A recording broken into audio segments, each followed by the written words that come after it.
Shalom, selamat pagi Bapak Ibu serta saudara terkasih dimanapun berada.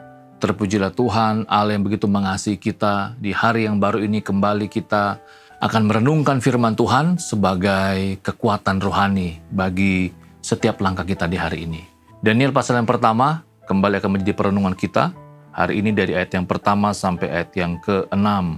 Demikian firman Tuhan. Pada tahun yang ketiga pemerintahan Yoyakim, Raja Yehuda, datanglah Nebukadnezar, Raja Babel ke Yerusalem lalu mengepung kota itu. Tuhan menyerahkan Yoyakim, Raja Yehuda, dan sebagian dari perkakas-perkakas di rumah Allah ke dalam tangannya. Semuanya itu dibawanya ke tanah Sinear, ke dalam rumah dewanya. Perkakas-perkakas itu dibawanya ke dalam perbendaharaan dewanya. Lalu Raja bertitah kepada Aspenas, kepala istananya, untuk membawa beberapa orang Israel yang berasal dari keturunan raja dan dari kaum bangsawan, yakni orang-orang muda yang tidak ada sesuatu cela, yang berperawakan baik, yang memahami berbagai-bagai hikmat, berpengetahuan banyak, dan yang mempunyai pengertian tentang ilmu, yakni orang-orang yang cakap untuk bekerja dalam istana raja, supaya mereka diajar tulisan dan bahasa orang Kasdim. Dan Raja menetapkan bagi mereka pelapur setiap hari dari santapan Raja dan dari anggur yang biasa diminumnya. Mereka harus dididik selama 3 tahun dan sesudah itu mereka harus bekerja pada Raja. Di antara mereka itu ada juga beberapa orang Yehuda, yakni Daniel, Hanaya, Misael, dan Azaria. Demikian bacaan firman Tuhan kita. Berbagilah yang mendengar dan mengindahkan firman dalam kehidupannya hari lepas hari. Bapak Ibu Saudara terkasih, kembali kalau kita merenungkan firman Tuhan ini. Sebuah pertanyaan besar yang muncul. Mengapa orang-orang muda ini begitu berkomitmen, begitu setia kepada Tuhan? Sekali lagi dalam perenungan kita sebelumnya, kita bisa melihat bagaimana sikap dari Daniel yang berketetapan hati tidak mau menajiskan dirinya dengan makanan dan minuman raja. Wah, ini sebuah komitmen yang luar biasa dari seorang muda yang sungguh-sungguh mengasihi Tuhan. Tentunya, kalau kita bertanya mengapa mereka bisa bersikap seperti itu, mengapa Daniel berani ya dalam hal ini melawan ketetapan raja. Sekali lagi ini titah raja, ketetapan raja. Kalau melawan bisa-bisa hukumannya mati, tetapi dia dengan berani berkata bahwa dia tidak akan makan dan minuman yang diminum oleh raja.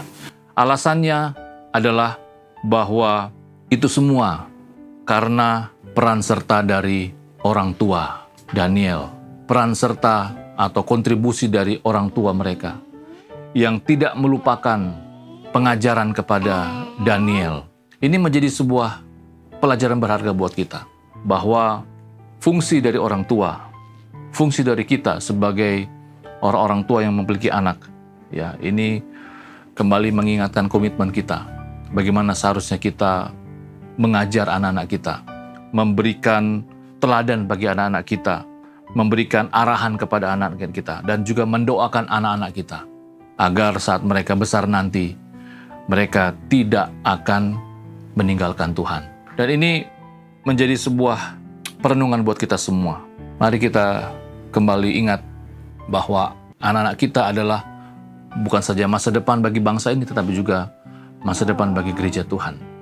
Mari kita terus berkomitmen sebagai orang tua untuk selalu menjadi teladan, selalu mendorong, selalu mengarahkan agar anak-anak kita saat mereka besar nanti, saat mereka jauh dari kita nanti, saat mereka menghadapi situasi kondisi yang sulit, yang berat, mereka tidak akan pernah melupakan Tuhan. Karena apa? Karena kita sudah memberikan mereka bekal, karena kita sudah memberikan mereka pedoman hidup, agar mereka tetap setia dan berkomitmen kepada Allah yang hidup. Mari kita berdoa. Tuhan, terima kasih.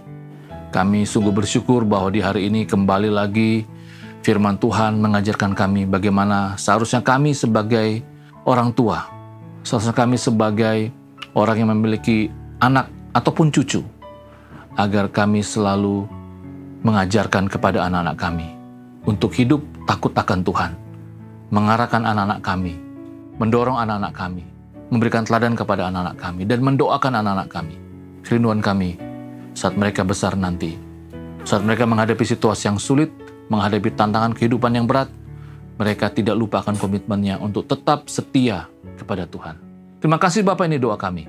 Memberkati apa yang kami kerjakan di hari ini, dan juga memberkati orang-orang yang kami kasihi. Amin.